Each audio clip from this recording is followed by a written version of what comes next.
Hi, I'm the Marvelous Patrick, and welcome to Thing I Love. In this episode, my guest is the amazing Steve Bryant. Steve is a comic book artist and writer that I have known for, oh gosh, a very, very long time. We met at San Diego Comic Con back in the early 2000s, and we both were on a website called Graphic Smash with our comics. He did a comic called Athena Voltaire, for which he's actually nominated for an Eisner and everything. So he's a very talented guy, and he's going to come on and he's going to talk about his love of the show Alias, which is a really awesome show, which I really enjoyed as well. And then, of course, we'll talk about some comics and other things. So please enjoy Thing I Love with the amazing and talented Steve Bryant.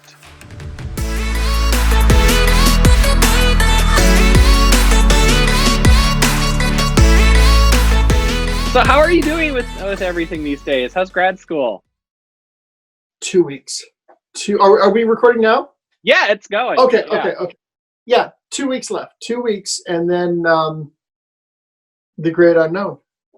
Yeah, I hear that. I am in the greatest of unknowns myself right now. Oh yeah. Well, but still, what an accomplishment, though. Well, you were one of the first people I consulted, because at the time that I went back to school, you were teaching. Yeah.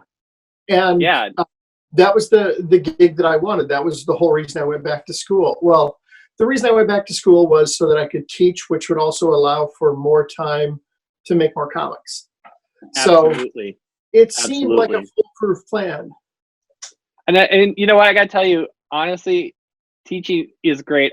I miss it so much some days. I would love to be able to get back into teaching. I think to teach the kind of stuff I want, I would have to go back to grad school too, though. I think like my master's is just in English, and to go on a 10-year track or anything like that in college, I really would need an MFA. So either a visual arts MFA or a writing MFA is where I think I would be at this point if I wanted to go back to teaching. Yeah, I was unable to. So I ended up not getting into an MFA program, and I have an MS, but I have been told by a few people that having professional experience can help land a tenure track position if the place has proper accreditation. I guess if they have a number of terminal degree tenure employees, they can kind of shift it and make an accommodation for someone that has like 3 decades of experience. Absolutely. And I don't know for sure. You have experience and talent, which are I'm lacking at least half of those things. But yes, that's kind of one of the things like I'm even toying with right now is finding an online MFA program. I don't know if I really want to do it or not, but I don't know which one I would. I think it would be easier for me to do the writing one at this point.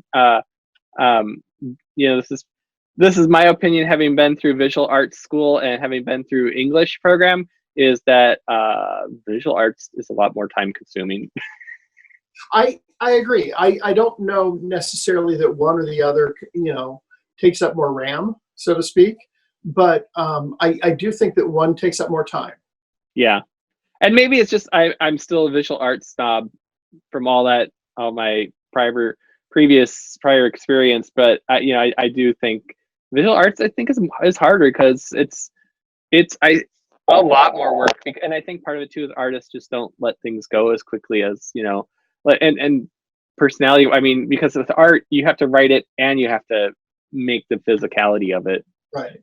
And writing people are like, oh, I'll just write this thing, and like I did a play from my master's thesis, and it's like, I was writing a script. Well, and I put a lot of work into it. Don't get me wrong, and everything, but at the same time, it's like, well, if I had to actually put on the show or something like that, which that would be far more difficult. Or if I had to shoot a film, or if I had to draw a comic or whatever. So I just, because it's like that would have been step one, and that was all I did for, a year and a half. So I think there's a difference there. So, but congratulations. I'm so excited for you. It's really strange. I feel like in some ways, due to current events, that some of the requirements are a little pared down. And that may be my perception of it, but I just feel like everything is, everybody I talk to, we're just all trying to survive. And part of me feels like maybe that's kind of impacted some of the approach to the final projects as well. Steve Bryant, you have come on Thing I Love this episode. You're going to share the love of the television show Alias, which was an amazing, cool J.J. Abrams show from early 2000s, I believe. I confess, I haven't seen the whole thing. I think I got out around season 3 or 4 is when I just, for whatever reason, just couldn't get back into it. But tell us, why do you love Alias? I know that J.J. Abrams can be a polarizing figure, but his TV work, particularly Alias and Fringe, which I think he was a little more hands-on with versus, say, Lost. His whole mystery box concept, which, again, polarizing, really worked for both of those shows. And particularly with Alias, it was just such a great show in that it happened before we saw a scene right in the middle of the action, and then we get the 1 month later, 3 hours earlier, all of these flashbacks to explain why the character's there. I think I said 1 month later. I meant 1 month earlier. But it was such an interesting narrative for episodic TV at the time, that kind of structure, that it was just really cool. I mean, from the moment that pilot starts, where I can see the network pitch meeting in my head, he plays a clip from Run Lola Run. Boom, this is the show, except it's a spy show. Because, it was such a striking visual where Jennifer Garner's character, Sydney Bristow, has her hair dyed bright red, and you've got Michael Giacchino's just pulsing industrial score behind it.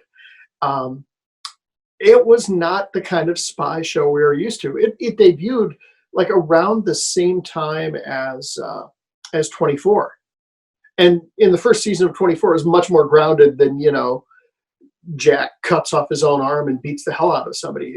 So the first season of 24 debuts within weeks of Alias debuting. And one is this glitzy, stylish spy show, and the other is a very gritty take on it. And both of them debuted a couple months after 9/11. It was a really strange time. But back to the whole Alias thing, just the way that pilot functions, everything about it is exciting. It's nonstop, 50 minutes of just constant action where you're getting storyline, but you never lose this forward propulsion. I remember watching the very first episode. I was in a hotel room, and it was just after 9/11. I had flown to Ohio. My brother and his wife had a baby, and so I went out to see the baby. And I very much remember just being like, wow, it looked cool. It looks cinematic and everything. And then it's like, well, who made this? The Felicity guy? Right. Because I think that was his first post-Felicity show. And, his credits at the time were Felicity and Regarding Henry. The Harrison Ford. A spy show. That's completely... I remember the cast. The cast is amazing. Right? I mean, you look back on it, you had obviously Jennifer Garner as the protagonist, Sydney Bristow. And then you had this guy named Bradley Cooper. Right. He was in it. I'm trying to remember. Victor Garber. Victor Garber. Jesus from Godspell. Yeah. Played her father. Yeah. And then her handler, Vaughn. Michael Vartan. I don't know what Michael Vartan. Yeah. But I mean, it's just this, and then all these other kind of people who keep popping up in all of Abrams' other things come through, and it's just, it kind of starts being his cast of regulars, but just, and these crazy characters, right? I mean, and the conceit of the show in the first season, I think, is absolutely brilliant. Is she thinks she's working for the United States government in a spy agency, and she finds out she's actually working for a rogue agency that is not working for the United States government. And she goes to the CIA, and she turns into a counter agent because her father is also a counter agent in the same organ. And it's just like, so there's this family drama and there's this spy versus spy drama, and it's just like boom. And that's the first episode. Because you get that established in the pilot episode, weird familial twists aren't bothersome. Like they may be in other shows where you start to feel like things are stretching the truth, because you've got this all established from the word go. So I feel like the willful suspension of disbelief is right there. You're like, well, I signed on for the most messed up family as spies. Let's go with it. And yeah, every time they give another twist to it, it just keeps working in that way. And talking about the cast, Ron Rifkin, who played Arvin Sloan, and I think like previously he had been on like the original One Day at a Time, but he had been in L.A. Confidential as the district attorney that gets hung out the window from Russell Crowe's character. And that was the first time I had seen him in kind of a heel turn. And so you put him into Alias. He's a little guy. He's my height. He's like 5'7". But in that show, he's just scary. So nicely scary. And that's one of the things I really loved about that. Right? He was a great villain. And I think that was, one of the things that amazes me is little person, but he just exuded power. Yeah. Right? That was the way he carried himself, and everything was like, this guy is power, and this guy is devious and brilliant, and he is 5 steps ahead. And like, what does he know? When does he know it? How do you know if he knows it or not? What is he really telling you? It's just some amazing acting that happened on that show. I think one of my favorite things, they were trying to promote the show, so they gave it, in its second season, they gave it the post-Super Bowl slot. And usually whenever a show does that, it's filled with guest stars, and it's really just kind of, here's a taste of what this show's about. The post-Super Bowl episode, and I don't want to spoil the plot just in case we turn anybody onto the show. You know what? I think it's safe to do minor spoilers. The show's been off the air for like 15 years. Okay. So the post-Super Bowl episode, we've been going for a season and a half where Sydney is trying to take down SD6, the criminal organization that she thought was the CIA. The post-Super Bowl episode, they do it. They take it down. And then where do you go? And so it was a brilliant repilot episode, but it also like pushed the narrative forward significantly. It wasn't just kind of a treading water moment. And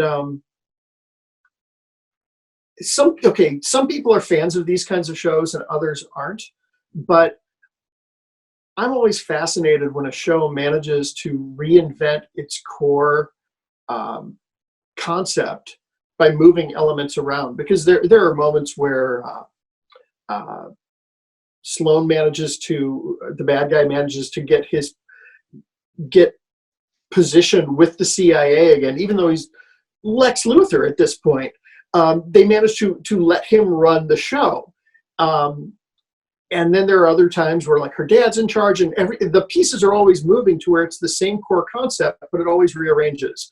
I'd be really interested to see Abrams tackle a show like this during the era of this golden age of narrative TV, where prestige TV, where you get 10 episodes, because they had this endless, arcless, long-running thing during the period of like 22, 24 episode seasons. So I would love to see him at an AMC or at HBO or something like that, where you get this 10-hour arc each year. But it was amazing how they kept that show fresh.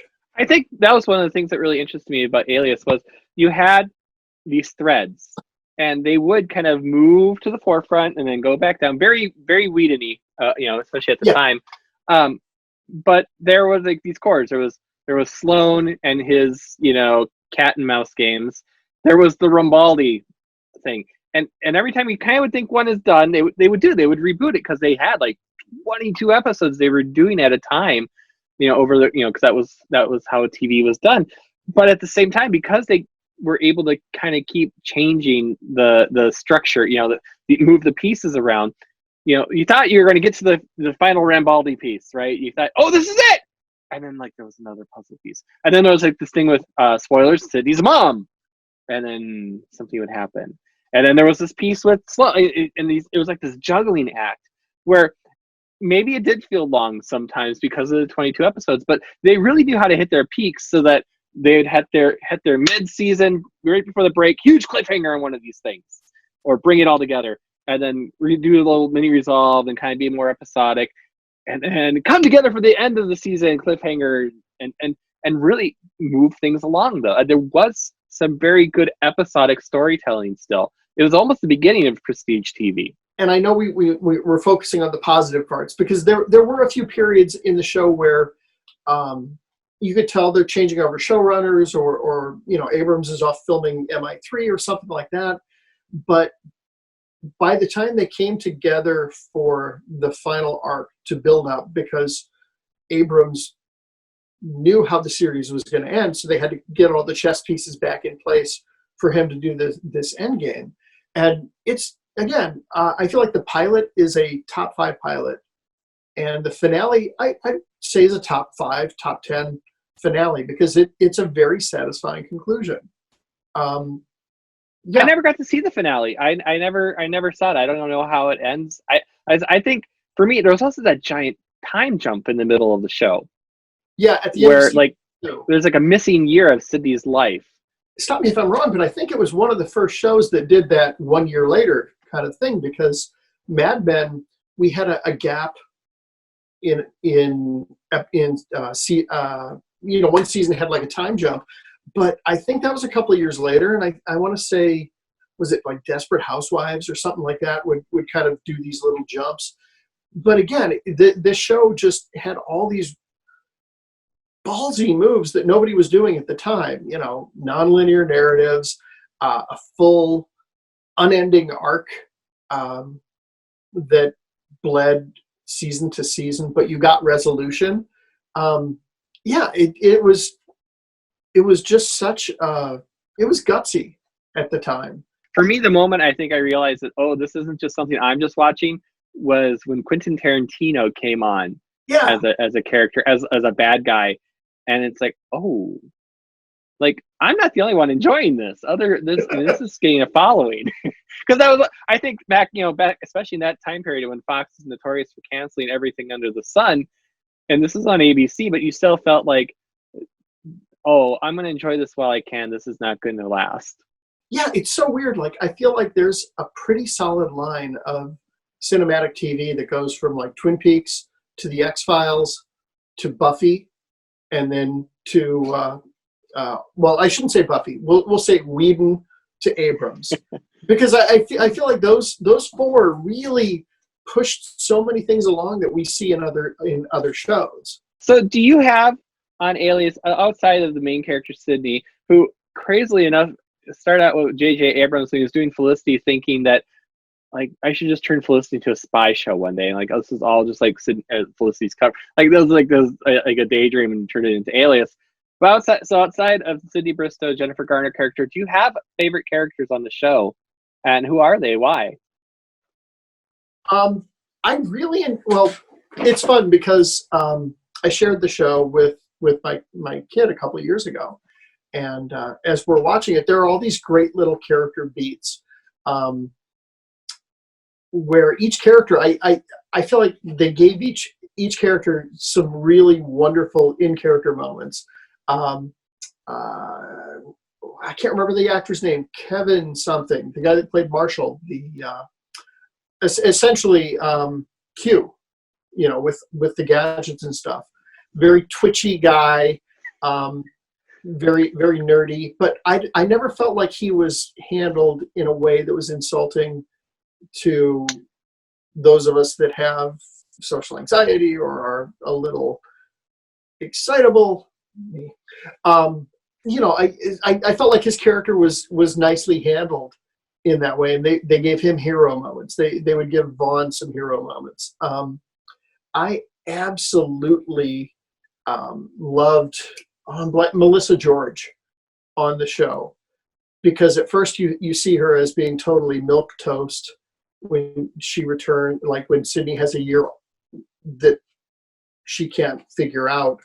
It turns out that Melissa George has married Vaughn. And you start to realize, because the nature of the show, everybody's a spy, she is too. And then, so yeah, I loved watching her arc. David Anders, talking about another guy that did a lot of geek shows. He went from Alias to Heroes to iZombie. And he was great on there too. He was, to use the Whedon vernacular, he was the Spike of the show, I think. Yeah. And they gave him a lot of great moments too. But probably my favorite person to watch chew scenery on the show, well, probably my two favorites would have been Ron Rifkin as Arvin Sloan, and Lena Olin when she comes on as Sydney's mom, because she was so badass. So thinking about, they had the different story arcs. They had the spy versus spy. They had with Sloan. They had obviously the big mystery with Sydney's mother. They had all the Rambaldi stuff. What's your favorite story arc or story thread that they did on Alias? Probably all the spy versus spy stuff, and I mean that dovetailed with all the other arcs anyway, because the familial stuff would be threaded in there. Sydney's mother's loyalties. Is she just a really good spy, or does she actually love her kid? The fact that the relentless pace, I keep going back to that, where the whole spine of the show is the spy part.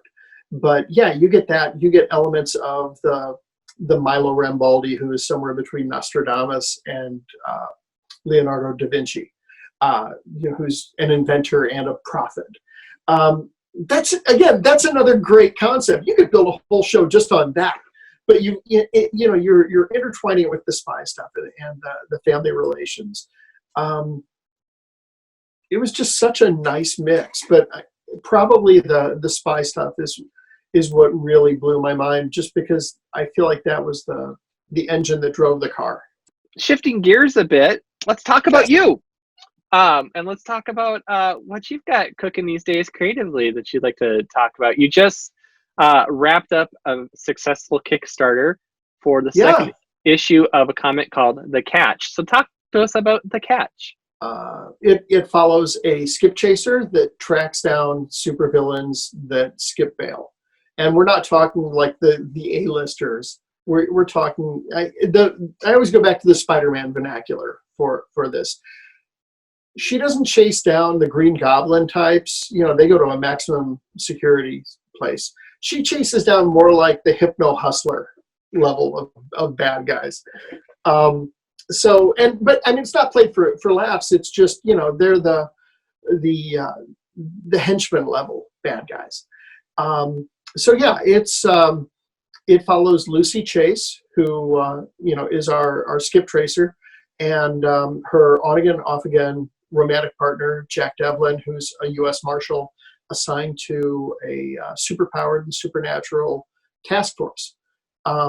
So it's I love a lot of like Elmore Leonard type of stuff, but also a lot of the traditional comic book conceits of, we just roll right through super villain invasions and stuff. The way they were handled in books like Invincible and stuff like that, where it's just like, or Kurt Busiek and Alex Ross's Marvels, that day that Galactus came down, they talk about it kind of the way that we talk about 9/11 or whatever. So let's talk about the superpowered aspect of it. I mean, these are the D-list super villains, henchmen, stuff like that, but there's some superpowers. So how does she have any superpowers herself, or how does she deal then with the superpower aspect of all these things, or gadgets and stuff? She'll occasionally borrow gadgets from Jack, who again works for this task force that I didn't mention earlier, is headed up by her mom. Again, I think I see a little bit of my Alias thing there with, the family relations and the moving parts. But yeah, it's just somewhere in between 80s superhero comics and Elmore Leonard and Gotham Central. So Ishmael Canales, who I collaborated with on a previous story arc for a different book I do, is drawing it. And then the first issue was colored by Roger Soroka.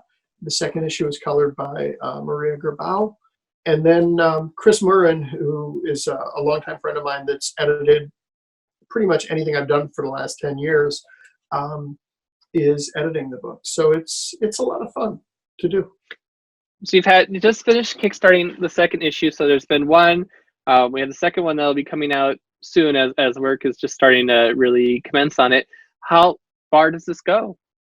It's a 3-issue story arc that takes us through this first arc, where, without spoiling too much, Lucy comes into possession of a flash drive that has information involving taking down the major superheroes and villains. It had been compiled by a very paranoid crime fighter who always had a contingency plan. Probably an analog for some character I may be forgetting. I don't know. Yeah, it sounds. I know. Vaguely familiar, like some sort of. Probably like a mosquito or something. I think. Yeah, something, probably. Yeah. But yeah, so she gets this flash drive with this information, and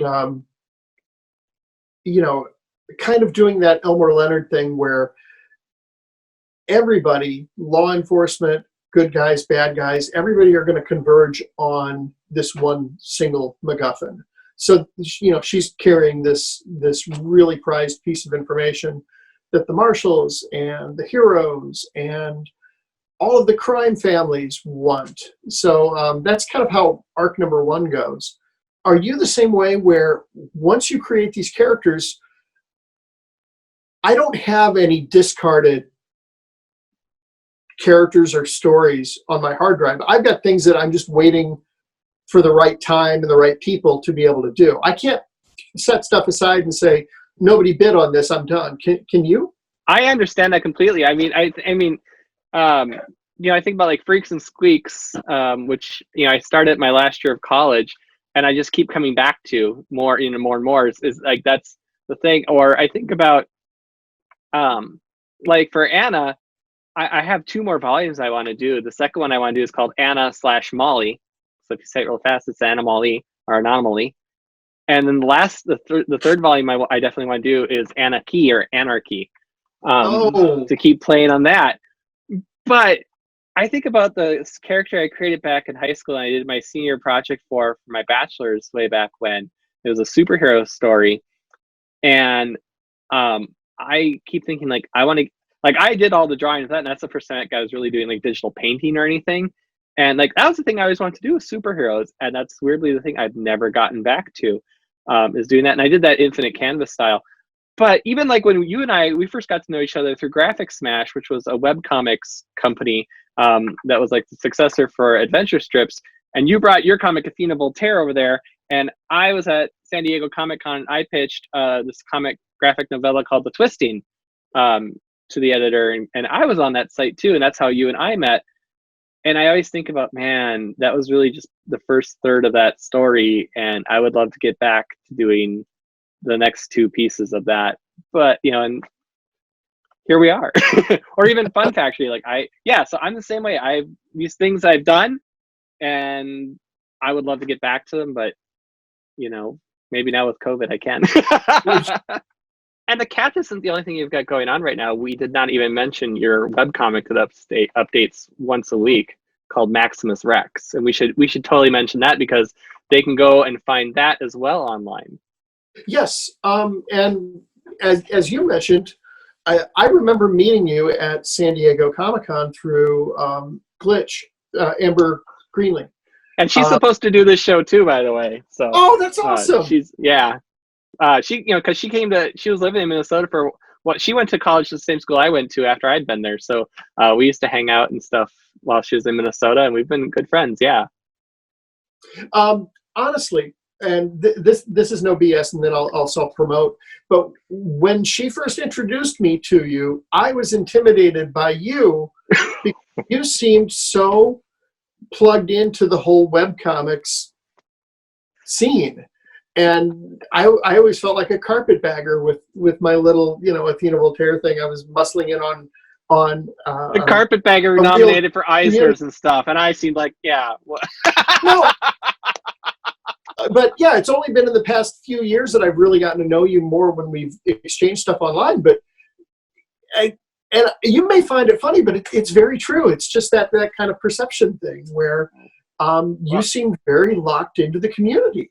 I gotta tell you, then you fell for my huge razzle dazzle, but thank you very much.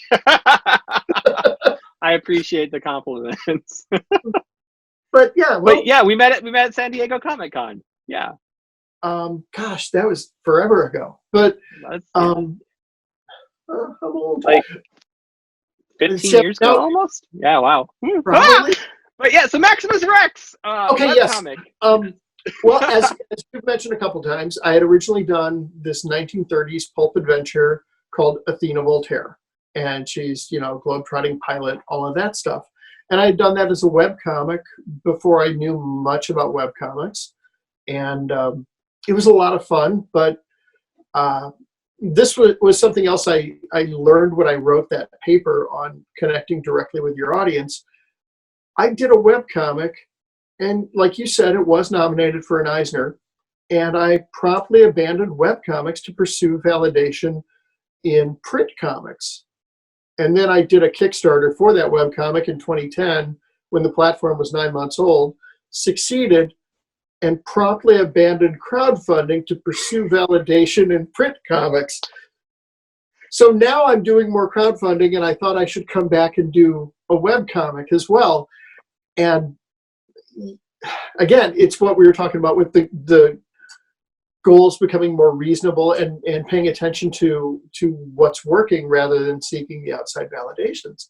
So for the longest time, I've wanted to do a cheesy 1980s movie, music video, post-apocalyptic story that has all the tropes of all the cheesy movies and music videos. And by movies, I'm not just talking about Escape from New York or Mad Max. I'm talking about Space Hunter Adventures in the Forbidden Zone, or elements of Streets of Fire, stuff like that, or music videos from everybody from The Police to Duran Duran to Billy Idol to Crocus. Just if it's cheesy and had mullets and had a post-apocalyptic landscape, it's going in the hopper. So yeah, Maximus Rex follows a former gladiator named Maximus Rex, W-R-E-C-K-S. And he's joined by Tatiana Katana, one of the Glamazons. Go for broke. These are the best names, by the way. This feels, I mean, it honestly feels to me, I know you talk about all this 80s inspiration, but it reminds me of like Double Dragon, and like the beat 'em up in the arcade, all those beat 'em up games and stuff, where it was always like kind of post-apocalyptic, but not like too bad of an apocalypse, because they'd come busting out of the walls. Yeah.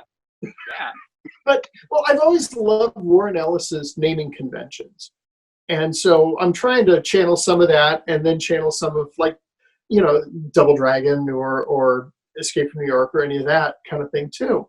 And it's actually it started as me wanting to do a webcomic again, and also me having to do an independent study for grad school. So I said, hey, why don't I do a webcomic? And they bit. I conned them. So I conned them. Sorry, that sounded like I said something else. I conned them. I tricked them. You'll fix it in post, right? Everybody. Yeah, it's my George Costanza moment. I'm out. Well, Maximum Rex is a lot of fun. I look forward to reading it every week. So Thank you so much. Yeah, and my collaborator is Jason Millay, who has colored a whole bunch of Athena Voltaire and a book I do with Mark Stegbauer called Ghoul Scouts. So Jason's a frequent collaborator as well. Yeah, you're like the hardest working Batman in comics. You and Sean Pryor, between the two of you guys.